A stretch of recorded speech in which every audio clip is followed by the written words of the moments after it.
আসসালামু আলাইকুম ওয়া রাহমাতুল্লাহি ওয়া বারাকাতুহু। কেমন আছেন সবাই? আশা করি ভালো আছেন। এখানে দিয়েছি পেঁয়াজ, দিয়ে দিলাম তেল,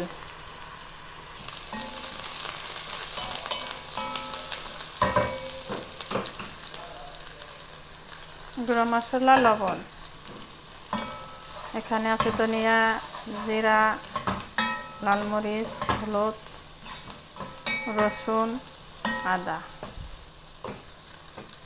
দিয়ে দেব পানি।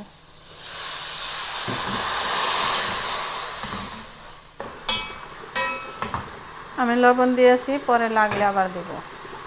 এখন দেব মাছ। এটি হাদিয়া কই মাছ, বাংলাদেশের। আবার কেউ কইতে পারেন কম কেন, আমি কমি আরও আছে, আমি কমি আজকে রান্না করবো এবার একবারের জন্য,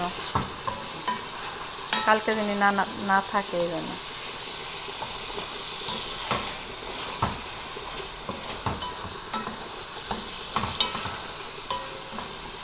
যে বাংলাদেশের নদীর মাছ, পালা মাছ না।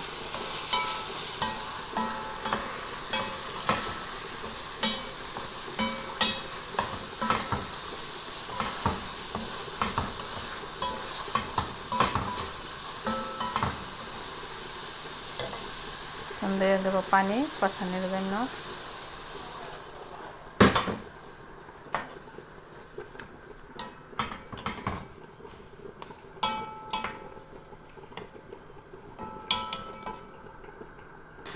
মাছ কষানো হয়ে গেছে, উঠাই নিয়েছি। এখন দিয়ে দিলাম ফুলকপি। আমি এখন এখানে আর তেল দেব না, আমি সবসময় একটু তেল কম খাই। আমি সিমও দিয়ে দিছি, সিম দেওয়ার সময় ভিডিওতে দেখাই নেই। এখন আমি কষানো হয়ে গেছে, এখন দিয়ে দেবো আমি পানি সেদ্ধ হওয়ার জন্য। নতুন সিম, শীতের দিনে নতুন ফুলকপি, নতুন সবজির মজাই আলাদা।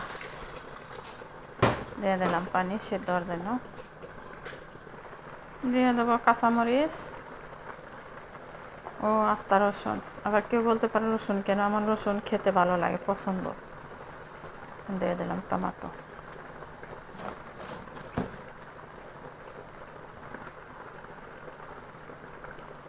এখন আমি দিয়ে দেব মাছ।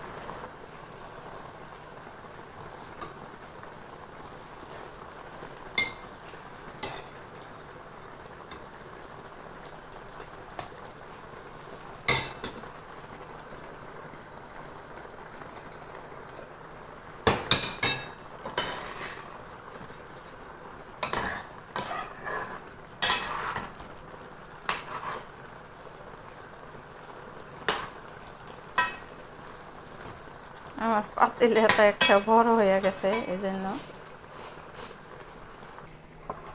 রেডি হয়ে গেল আমার ফুলকপি সিম দিয়া কই মাছের ঝোল। মাশাআল্লাহ বারাকাল্লাহ। আমি একদম একটু মাখা মাখা সরে রেখেছি, দেখেন। মাশাআল্লাহ বারাকাল্লাহ। নতুন সবজি শীতের দিন এমনিই খেতে মজা, মাছ ছাড়াই খুবই মজা।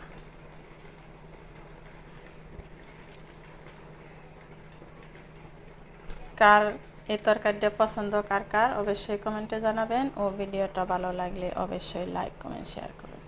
ভালো থাকবেন সবাই, আল্লাহ হাফেজ।